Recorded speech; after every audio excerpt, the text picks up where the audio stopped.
उस दिन ऐसा तो कोई कुंभ राशि का वर्णन भी नहीं है कि कुंभ राशि में सूर्य थे कि बृहस्पति थे, तो फिर उस समय उसे कुंभ नाम क्यों दिया गया? तो इस कथा से समझते हैं, कश्यप जी की दो पत्नियां कद्रु और विनीता। कद्रु कुटिल थी और विनीता सीधी सादी थी। तो कद्रु ने एक दिन कपट पूर्वक विनीता से शर्त लगाई, कहा कि हम दोनों को अपने अपने काम अलग अलग करने पड़ते हैं।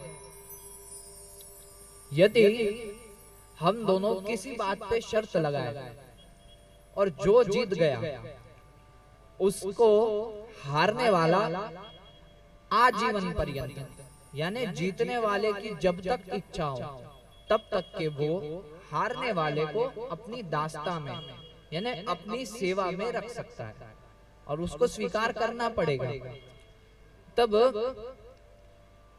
विनीता ने स्वीकार कर लिया, ठीक है कोई बात नहीं। विनीता का ये मत था, चाहे कोई जीते चाहे कोई हारे, हम तो बहनें हैं, तो मजाक मजाक में बच्चे भी शर्त लगा लेते हैं। तो वो अपनी बहन से प्रेम भाव में शर्त का स्वीकार करती है।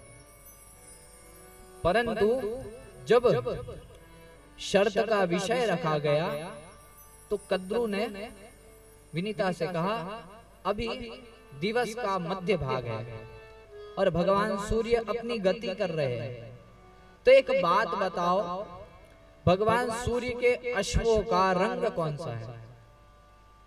तो विनीता बोली, बहन तू भी कितनी मूर्ख है, प्रत्यक्ष है, श्वेत वर्ण के अश्व है। कहा तुमने श्वेत वर्ण कहा, मैं कहती हूँ कृष्ण वर्ण के हैं। उसने कहा जब श्वेत दिख रहे हैं तो कैसे कृष्ण वर्ण के हो सकते हैं? कहा एक बार अपनी आंखें मसल के अच्छे से देखो, कभी कभार आंखों में भेद हो जाता है। तो कद्रु ने माया से उसकी आंख के सामने उन अश्वों का रंग कृष्ण वर्ण का काला कर दिया। अथवा तो कोई कोई पुराणकार ऐसा भी लिखते हैं कि कद्रु के पुत्र थे नाग और मां विनीता के पुत्र थे अरुण जी और गरुड़ जी। अरुण जी जो थे वो श्री सूर्य नारायण के रथ का संचालन करते थे और गरुड़ जी तो आप सब जानते ही हैं।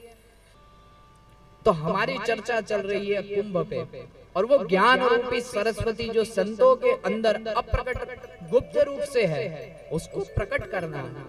तो इन्होंने कद्रु ने छल किया, अपने जो नाग थे पुत्र उनको कहा सूर्य के जो अश्व है उनमें जाके लिपट जाओ, और वो सब जाके लिपट गए। तो जो नाग तो काले होते हैं तो वो अश्व कृष्ण वर्ण के दिखने लगे। तो उसने कहा अब तू हार गई बहन, अब तू मेरी दासी बन जा।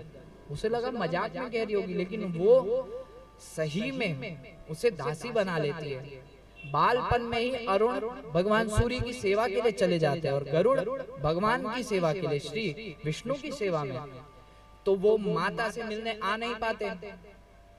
जब एक बहुत काल के बाद माता तो दासी बन चुकी थी, वो मिलने आते हैं, तब देखते हैं कि माँ तो दासी है इनकी और उनसे अत्यंत क्लिष्ट कठोर काम कराए जा रहे हैं। तब वो कद्रु माता से विनती करते कि मेरी माँ को दासी पने से छोड़ दीजिए, उसे छुटकारा दिलाइए। कहा उसके लिए तुम्हें हमारे पुत्रों को अमृत पिलाना पड़ेगा। उन्होंने कहा अमृत इनको क्यों पिलाया जाए, ये विष ही उगलेंगे, चाहे इनको दूध पिला दो फिर भी ये विष ही उगलेंगे। तब उन्होंने कहा नहीं, जब तक कि अमृत नहीं पिलाओगे तब तक कि हम इन्हें दास्ता से मुक्त नहीं करेंगे। तब गरुड़ जी तो विष्णु के चेले भैया, जब अमृत मंथन हुआ तब भगवान ने मोहिनी रूप बना के ठग लिया, तो ये तो उनके चेले हैं, गुरु के गुण तो आते ही है चेले में। तब उन्होंने कहा ठीक है, कल प्रातःकाल सब नागों को कहना तैयार रहे, मैं अमृत का कलश लेके आऊंगा और उन्हें अमृत पिलाऊंगा। तब गरुड़ जी अगले दिन भगवान विष्णु के पास से अमृत का कलश लेके आते हैं और कांटे के आसन में उसे स्थापित कर देते हैं। कहा पहले मेरी माँ को मुक्त करिए, फिर ही आपको अमृत मिलेगा। हाँ कहा ठीक है तुम्हारी माता दास्ता से मुक्त। तो माता को अरुण जी अपने साथ ले गए कि वापिस दास्ता में ना बांध ले, और कहा चलो अब तुम लोग पी लो। अब जैसे ही वो कांटे के आसन में पीने आए तो सांप जीभ से ही आस्वादन करते हैं, तो कांटों में उनकी जीभ के दो भाग हो गए। इसीलिए आज भी सांप की जो जीभ है वो दो रहती है, नागों की ज्यादातर, सभी सर्पों की जीभ दो रहती है। तो उनकी जीभ उसमें कट गई और उतने में ही गरुड़ जी आए और अमृत का कलश लेके उड़ गए। और जब वो अमृत का कलश लेके उड़े तो उस अमृत कलश से 4 बूंदे जल्दी जल्दी में 4 स्थानों में गिरी। वो कौन से थे? प्रयाग, नासिक, उज्जैन और हरिद्वार। इसीलिए इन 4 जगहों पे कुंभ का मेला होता है। कुंभ शब्द का अर्थ होता है कलश।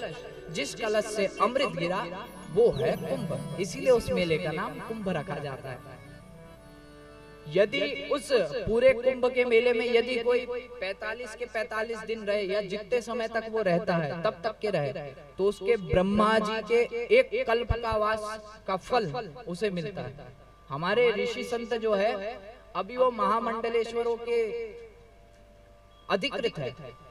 जब कुंभ का आखिरी स्नान 26 तारीख को शिवरात्रि का स्नान हो जाएगा, उसके बाद वो सब जाएंगे काशी।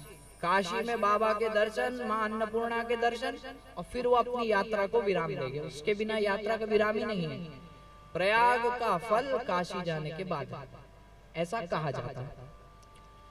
वैसे तो अत्यंत गूढ़ रूप से 16 जगहों पे ये अमृत कलश से बूंदे गिरी थी। 4 धरती पर, 12 स्वर्ग में। इसीलिए देवता अमर है, अमृत का पान कर